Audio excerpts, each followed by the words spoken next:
Hey guys, Harrison101 back at it once again with a brand new video for you, and welcome to Season 2, Episode 11 of The Online Racer, featuring Formula 1 2012 online gameplay and various Formula 1 topics that happen to crop up.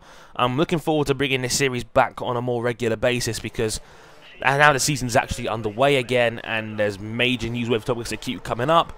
Hopefully I'll be able to make more episodes of this series as time goes on. Before I start talking, I also want to say a massive and tremendous thank you to everyone who took the time to watch episode 6 of Dre Talks a couple of days ago, talking about my Asperger's. The support, the well wishes, the understanding, and the fact so many people shared their experiences with me, as if you know I'm your friend or someone you know really well. I mean, I was truly touched and blown away by all of that. So thank you all so much. You're an inspiration for me to keep making these videos, and I could not do this without your support, your encouragement, and your well wishes. You guys are like family to me, and it is an honor that I get to entertain you all so much. So thank you all so much. I hope that video resonated with you guys in some way, and again, I really appreciate it. Now, this is the second of these two videos I was planning to make about mental aptitude and whatnot, and that was the first one, this is the second one, and it all started on around the corner this past Sunday when Ryan83 pointed it out in my direction about Sterling Moss's most recent comments regarding women in Formula 1, and Sterling Moss said that he thought that women lacked the mental aptitude to be in Formula 1. Mentioning things like, oh, races are shorter than what they used to be, and, you know, things like that. I think it was shots fired more, it was more like firing shots at Susie Wolff, which I'll get to later. But I wanted to comment on these first, because I didn't really share my opinion too much on Around the Corner. Everybody else seemed to resonate and pretty much say the same thing. And that's Sterling Moss was way out of line on this one. And it's disappointing because Sterling Moss, in case you didn't know, Sir Sterling Moss is generally regarded by knowledgeable F1 fans as the greatest driver to have never won a world championship. He famously could have had one, but in the rules of fair play, he omitted a penalty which he didn't have to admit, and by doing that, gave his world championship that was his and gave it away. Now, Sterling Moss has always been outspoken when it comes to these kind of things. I get that. But I found these comments sexist, I found them ignorant, I found them discriminatory, and I found them unacceptable. I expected better from someone as knowledgeable and as respectful and respected as Sir Sterling Moss to come out and say something like that. I found that disappointing. Again, it resonated with me as someone who has a mental illness and someone who was born on the autism spectrum, and I found that extremely disappointing. Because it's a very ignorant thing to say that all women don't have the mental fortitude to be in Formula 1. That's complete bullshit. I'm sorry. Yeah. If anything, I'd find that women, I think personally, are mentally stronger than men are in many certain circumstances. This is just my personal take, but I think certain women would be better suited for Formula 1's mental constraints than some men are, who clearly lose their rag and say silly things in the heat of the moment a lot of the time, and do silly things in the heat of the moment when inside a Formula 1 car. I mean, again, look at incidents like when Lewis Hamilton played the race card at Monaco a couple of years ago, for example. Clearly a moment where he wasn't thinking straight. Obviously, he came out and apologised later on. But those are things that are easily avoidable. And it's just really ignorant. There's no reason why women couldn't be mentally strong enough to take part in Formula 1. There's no evidence to suggest otherwise, and there's no reason why they couldn't. And I'm sorry, Formula 1 needs to send out a message here that it has equal opportunities for men and women if they are good enough to be in the seat. The mental game is something that can be assessed by teams individually, but in my eyes, there's no reason why they couldn't do it if mentally they were thinking straight. And obviously, they don't have issues that could directly affect their driving. Like I said, there's no reason why he should come out with something like that. And I know a couple of people on my last video commented saying that, you know, oh, that's just the time he was in because he was racing in the 50s and 60s. I'm sorry, that's not an excuse.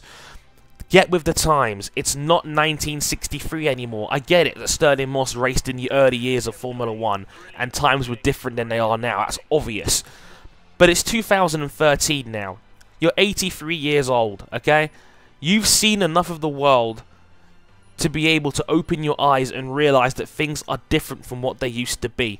It makes it even worse when you consider that Stirling Moss actually raced against a woman during his time in Formula 1. I'm glad he came out and said they treated her like she was just another competitor, because he actually said that in the same BBC Sport interview. But at the same time, it's like, you raced against a woman, and now you're saying they shouldn't be in F1 because of the mental aptitude and whatnot.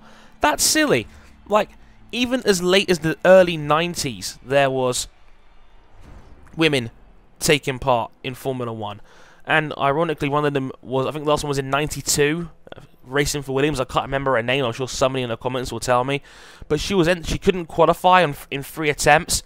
Ironically, she was replaced by Damon Hill. I'm sure he went on to some decent things. But anywho, those comments were really ignorant, disrespectful, and sexist, to be honest with you. I've always said there's no reason why women can't take part in motorsport at a high level. There's already proof of it. Look at Danica Patrick. Single-handedly got pole in the Indy 500 and made it the most watched Indy 500 race ever. Now, don't get me wrong. She's going to be used as marketing. That's why she's still a big star, and that's why people watch that IndyCar, because Danica Patrick was a woman, or is a woman. So people are going to watch to see if a woman will win the race. It's obvious, don't get me wrong. And women are much easier to sell and market than men. It's because motorsport is a male-dominated industry. Totally get that. But at the same time, there's no reason why they can't be successful. There's already evidence to prove that women have been successful. Just watch around the corner and watch that question, and you'll see exactly what I mean. Now, a lot of this was directed in the direction of Susie Wolff, who obviously is a current test driver and a development driver with the Williams Formula 1 team. Now, a lot of people were saying, oh, I'd like to see Susie Wolff in Formula 1, and, you know, I hope she does well, and blah, blah, blah. I get that. Again, would be nice to see. People, you also need to realise Susie Wolff is not the answer. I don't think she's going to be a Formula 1 driver. I don't think she's going to be the woman to break the mould. I mean, if Danica Patrick comes out one day and says she wants to join Formula 1, that would be very interesting to me, because she has had IndyCar success. But, well, to a degree. But people need to realise Susie Wolff is not the answer here. She's not going to be that one who breaks the mould and gets into Formula 1. In my opinion. Would I like to see it happen? Yeah, sure. Problem is, she's not good enough. Something people need to realise about Susie Wolff, and these are people who haven't been doing their homework, okay? There's 3 or 4 reasons why Susie Wolff will not be that woman to break the mould. Number 1, she's 30 years old.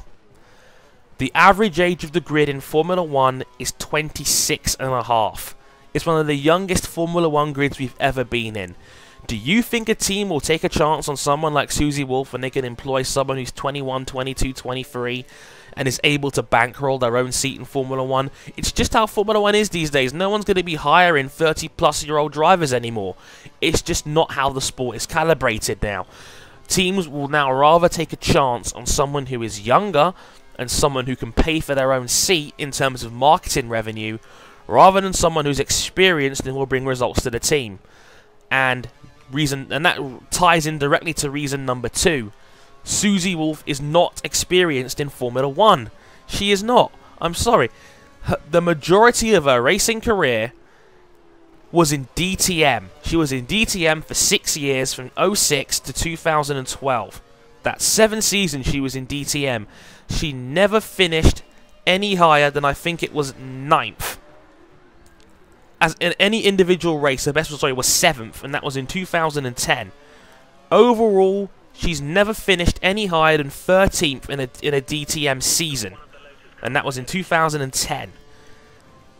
Besides that, she's not even scored a single point in DTM. So, which makes you wondering, how did she get a seat as a development driver in the Williams Formula 1 team? Because there's a massive step up from DTM to Formula 1. Now, I don't want to be cynical here, and, you know, I don't want to make it sound like she only got there because of this next fact, but it's too coincidental to ignore. People need to remember, she's married to Toto Wolff, who is an executive director at the Mercedes Formula 1 team, and just so happens to own 16% of the Williams team. Yeah, he is a quite large stake and shareholder in the Williams F1 team. He owns 16% of the series, and he just so happens to be married to Susie, who just so happens to be a developmental driver for the Williams team. Now, you don't have to be a rocket scientist to put 2 and 2 together here and work out that, is it purely coincidental that the fact that Toto Wolff happens to own part of the Williams team just so means that, you know, that his wife gets a development driver spot? Would it be feasible to say that Toto Wolff has quite a lot of pull within that Williams team in terms of making decisions? I'm just saying, it's too coincidental to ignore. It's a bit like the Illuminati. There's enough evidence to say it's not complete bullshit, but it probably is anyway. This is what I'm trying to say. There's multiple reasons here why Susie Wolff will not be that person. Not to mention, she doesn't even have an F1 super license. She's got next to no chance of getting in this sport. I'm sorry, as a full-on driver, it won't happen. Is there any woman in the world who could take over? I don't know. I think a lot of them are trying to get in on the sports car end more than the open wheel world. But to me, I think the odds of Susie Wolff getting in is extremely unlikely, and she's not the answer. I think, as a cynic, and the cynical part of my brain wants to kick in here, I think Williams brought her in as more of a publicity and marketing stunt than having any serious aspirations of having her be a Formula 1 driver. And don't get me wrong, I watched the documentary Driven. It's decent, but you have to remember, her brother's the one who made it. So you can't look at it with an open mind because it's come from a biased perspective. I'm sorry, it just has. Now, let me know what you think of this. Let me know if you personally think that Susie Wolff, I'm wrong about Wolff, you know, can she make it in Formula 1? Can any woman make it in Formula 1? And what did you make of Sterling Moss's comments? I'd love to hear what you think. If you're a woman who's watching this, I would really, really love to know what you think. Because when it comes to women in sport and equal opportunities and standing, I'm barely scratching the surface here. Women in sport is a debate that could go on for years and years and years about, you know, the WNBA, for example, and, you know, women opportunities in tennis and how they only play 3 sets compared to 5, and etc., etc. I'm barely scratching the surface here, but I'd love to hear what you guys think. So, if you guys have got an opinion on this, let me know. In the meantime, I hope you've enjoyed the Season 2 opener of The Online Racer. Leave a like if you've enjoyed the video, and I'll catch you guys next time. Thank you very much for watching, and sayonara.